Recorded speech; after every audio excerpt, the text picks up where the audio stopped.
Yo, Matchmaker PH, Naoya the Monster Inoue, ang nakalimutang pangako.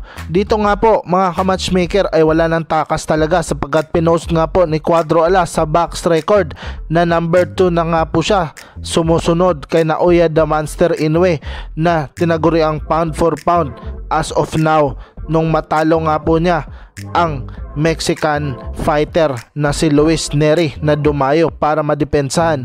Ngunit dito nga po ay nagpost si Cuadro Alas na sinabi ba na promise ko na kanan lang ang gagamitin para hindi ka matakot at para hindi masamang mangyari.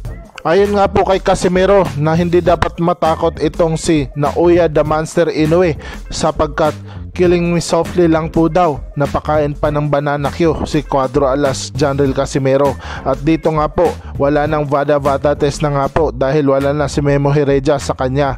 Dito nga po ay kalimutan natin dati na maglalaban dapat sila, ngunit napigilan nga ito ni Lolo Bob Arum.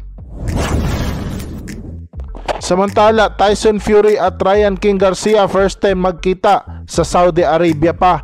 Dito nga po ay panatiko nga po si Ryan Garcia kay Gypsy King Tyson Fury, kaya napayakap ito at napahag nung nagkita sila. Sabi nga ni Ryan King Garcia na magiging best friend niya balang araw itong si Tyson Fury, at sinabi rin niya na nilook up niya at baka nga one of the greatest all of time sa heavyweight division si Tyson Fury.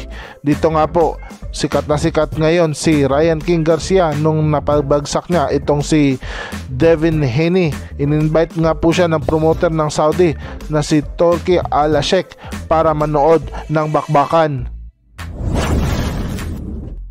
Sa final face of conference nga po nila sa press, dito nga po ay tutok na tutok itong si Alexander Usyk, ngunit itong si Tyson Fury hindi man lang siya kinidlatan kahit minsanan. Hindi lang nanonood si Tyson Fury sa mga mata ni Alexander Usyk kundi sa mga crowd lang. Ayaw niya itong titigan, while si Alexander Usyk ay parang laser beam nga po ang kanyang mata na tutok kay Tyson Fury. Pinakita nga po ang combo na gagamitin ni Tyson Fury para mapahinto itong si Alexander Usyk sa kanyang mga sagasang suntok. Dito nga po ay masabi natin na hindi rin nagpapatalo itong si Alexander Usyk. Ini-imagine niya talaga ang tangkad ni Fury kung saan ito titirahin. Kaya naman magandang bakbakan ito bukas ng madaling araw mga ka-matchmaker. Abangan na lang natin.